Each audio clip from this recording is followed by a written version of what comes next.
உள்ள முருகீசை பாடுங்கால் பாட வந்தேன் பரம்பொருளே ஓடுங்கால் ஓடி உள்ள முருகீசை பாடுங்கால் பாட வந்தேன் பரம்பொருளே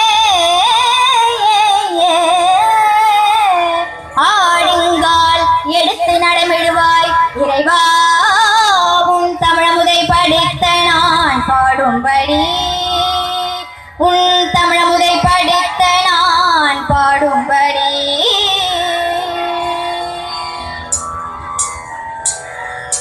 தல தல தல தல தல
பாப்பா ஏதாவது பேச ஏதாவது சும்மா ஏதாவது பேச. ஹாய், பேர் என்ன? சஞ்சனா. இந்த வாயில இருக்கீங்கம்மா. தமிழ்ல பாட்டு பாடிட்டு இந்த வாயில இருந்தா இப்படி ஒரு குரல் வந்தது. நல்ல ஒரு பெரிய கைத்தட்டல கொடுக்கல. ஓகே ஆனந்த், இந்த பாடல பாடுனவங்க யாருன்னு தெரியுமா? இப்பதான் இந்த பாப்பா பாடுனா. ஏங்க உண்மையா பாடுனது யாரு? ஏமா இப்பதான் இந்த பாப்பா பாடு. ஆமா தானே, இந்த பாப்பா தானே பாடிச்சு. கேபி சுந்தராமல் அம்மா தானே பாடினாங்க. அவங்க வாய்ஸ் எவ்வளவு ஒரு அழகான அருமையான வாய்ஸ். அந்த வாய்ஸ் இந்த சின்ன உருவத்துக்குள்ள இருந்து வருதுனாக்கா எவ்வளவு பெரிய விஷயம். என்ன சொல்றீங்க? ஆமா தானே? அதுக்கு பெரிய கிளாப் கொடுங்க. ரொம்ப அழகா ரொம்ப அருமையா பாடினடா. சரியா? எங்க கால்லாம் தரையில நிக்கவே இல்ல, சும்மா தக தக தக தகன்னு ஆடிட்டு தான் இருந்துச்சு. ஆடவே இல்ல. இல்லம்மா, தகத்துக்குன்னு ஆடிச்சு, நீ ஆடவே இல்லையா? அதான் சொன்னேன். அங்க ஆடி. சரி, ஓகே பாப்பா, சூப்பரா பாடுனீங்க நீங்க. பாப்பா வந்து வேற எந்த ஊரும் இல்லைங்க, நம்ம ஊர் கள்ளிக்குப்பத்துல இருக்க பாப்பா தான். நல்லா சூப்பரா பாடணும் இல்லையா? ரொம்ப நன்றி பாப்பா. Thank you so much. Thank you so much. யாருக்கு தேங்க்யூ? அந்த